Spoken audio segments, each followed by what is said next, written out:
Hai, halo kawanku. Indonesia merupakan negara kepulauan. Ada 17.000 pulau tersebar dari ujung timur sampai dengan ujung barat negara ini. Adapun jumlah penduduk Indonesia saat ini mencapai 273 juta jiwa, tersebar di 8.300 km persegi wilayah Indonesia. Indonesia memiliki 1.340 suku bangsa. Dengan banyaknya suku bangsa tersebut, pasti akan memberikan kebiasaan hidup atau adat istiadat yang berbeda pada setiap sukunya. Namun, ada beberapa keunikan dan kebiasaan yang sama pada saat merayakan Hari Idul Fitri. Dan anehnya lagi, kebiasaan-kebiasaan tersebut hanya ada di Indonesia. Mudik Lebaran.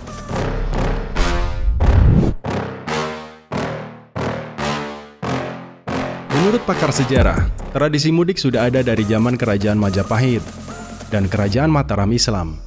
Pada zaman Kerajaan Majapahit, kekuasaan yang begitu luas mencapai Sri Lanka dan Semenanjung Malaya. Kala itu Kerajaan Majapahit menempatkan beberapa utusannya di daerah tersebut. Dan pada saat-saat tertentu, para utusannya itu kembali ke pusat pemerintahan guna menghadap sang raja. Setelah menghadap sang raja, dimanfaatkan untuk bertemu sanak famili di kampung halaman. Kebiasaan itu juga berlangsung pada zaman Kerajaan Mataram Islam. Para utusannya kembali menghadap sang raja di saat-saat Hari Raya Idul Fitri. Asal kata mudik lebaran berawal dari zaman kemerdekaan. Mula-mula banyak orang Jawa yang merantau ke daerah Jakarta, yang merupakan pusat pemerintahan dan pusat pembangunan. Kata mudik singkatan dari kata yang berasal dari bahasa Jawa, yaitu mulih dhisik, atau dalam bahasa Indonesia yang berarti pulang dulu sebentar. Sedangkan orang Betawi mengartikan momen tersebut dengan kalimat kembali ke udik atau kembali ke kampung. Dan fenomena mudik besar-besaran mulai ada dari tahun 1960-an. Kala itu pemerintah mulai serius dalam menanggapi fenomena itu. Dan saat itu mulai mengaktifkan kembali jawatan kereta api kolonial yang untuk mempermudah masyarakat dalam melaksanakan mudik lebaran.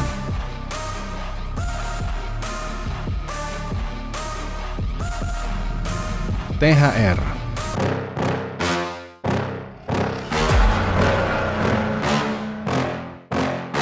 Tunjangan Hari Raya. Ya, pendapatan non-upah yang wajib dibayarkan oleh pemberi kerja kepada pekerja atau keluarganya menjelang Hari Raya Keagamaan di Indonesia. Besaran THR dibayarkan 1 kali gaji. Ya, itu bagi orang atau karyawan yang bekerja sudah lebih dari 1 tahun. Yang belum mencapai 1 tahun bekerja, biasanya akan diatur oleh pihak perusahaan. Kue khas Lebaran.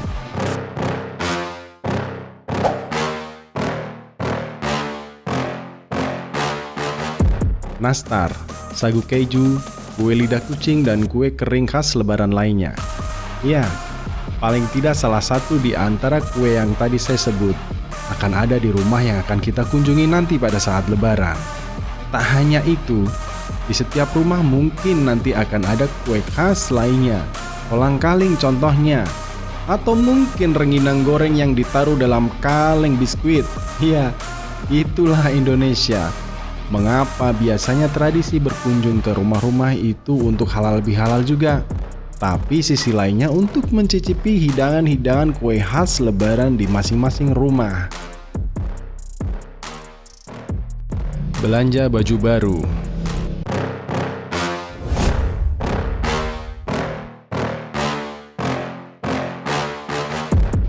Kembali ke fitri atau bersih, atau juga berarti baru.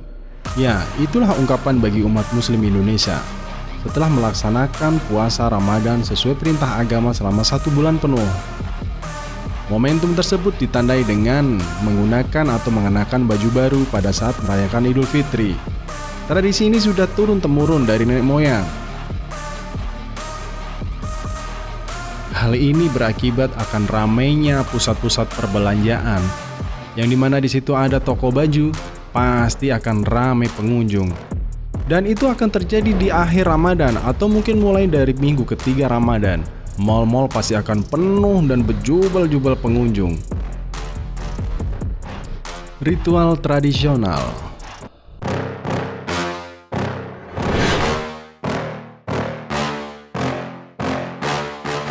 Populasi Muslim terbesar di dunia ada di Indonesia. Namun, orang-orang Indonesia dalam menjalankan praktik keagamaan seringkali berkaitan dengan budaya tradisi daerah masing-masing. Seperti contohnya di Jogja, ada Grebek Syawal. Grebek Syawal melibatkan warga Jogja dan sekitarnya dalam merebutkan hasil bumi yang berbentuk gunungan-gunungan. Grebek Syawal merupakan ungkapan rasa syukur telah menyelesaikan kewajiban berpuasa selama 1 bulan penuh. Atau juga di Lombok, Nusa Tenggara Barat, ada Perang Topat atau Perang Ketupat. Itu berlangsung di daerah Lingsar, Lombok Barat. Ya, perang tersebut menandakan kerukunan umat beragama antara Islam dan Hindu. Takbir keliling.